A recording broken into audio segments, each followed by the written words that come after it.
Ang gagawin, una-una sige, sir. Ako pamilya niya. Ayan, sila. Okay.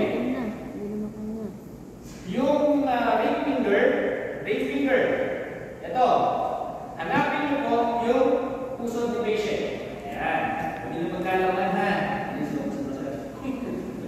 Okay. And then, ito pong middle finger, pati index finger, pag-tingin niyo lang po yan. Okay?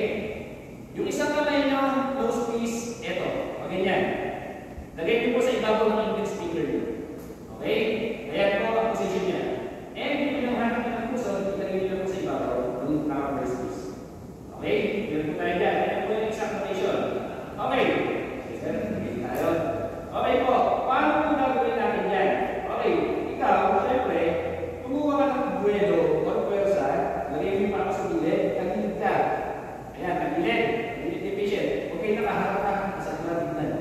Okay? Nakatagilid po. Paano gagawin natin yan? Inverted letter J. Inverted letter J, ibig sabihin po, scoop na pa gano'n, taas.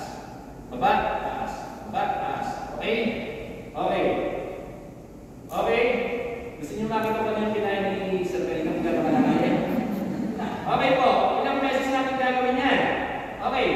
1, 2, 3, 4, and 5. 5 beses po natin gagawin. Okay? Kung hindi po makukuha doon sa kung hindi po makukuha doon sa dominant thrust, pwede po yung back slap. Back slap, paano? Ilagay niyo po yung kamay nyo sa bibig ni patient, bend forward. Ayan, kailangan naman natin din. Huwag kayo maharap yung patient. O yan. And paano po yan?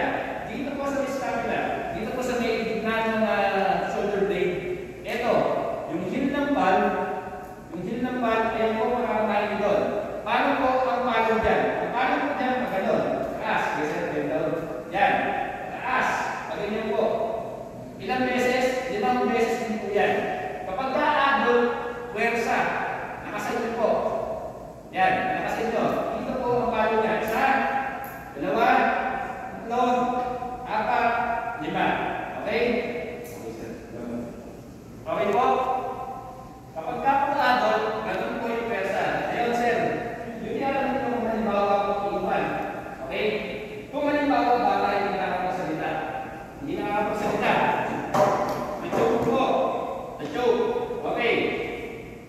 Ito po, pwede kayong backslap. Backslap, support lang. Ito. Supportahan niyo po yung ating baby. Ayan. Baliktad.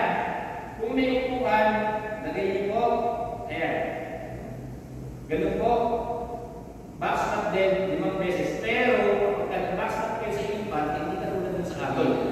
Okay? Hindi ka tulad dun sa adult. Baka mamaya, ang backslap kayo sa infant, kasi gaya ko sa adult, yung pwersa, lumabas na po yung instruction, pati naman kung yung baga ng bata, lumabas na.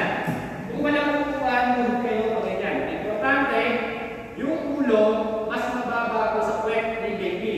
Nakababag din yan, and backslap kayo. 1, 2, 3, 4, 5. Okay? Gano'n kalakas yung pwersa? Yung pwersa po niyan, yung gravity assisted lang. Kapag naiiwan po yan na, less than 1 year old. Less than 1 year old, yun lang. Subukan niyo po. Sige. Magsakin lang yung mga ng normal. Yan. Ganyan lang po yan. Huwag niyo lang po kapwersa kapag kakulipan. Ganun lang po yan.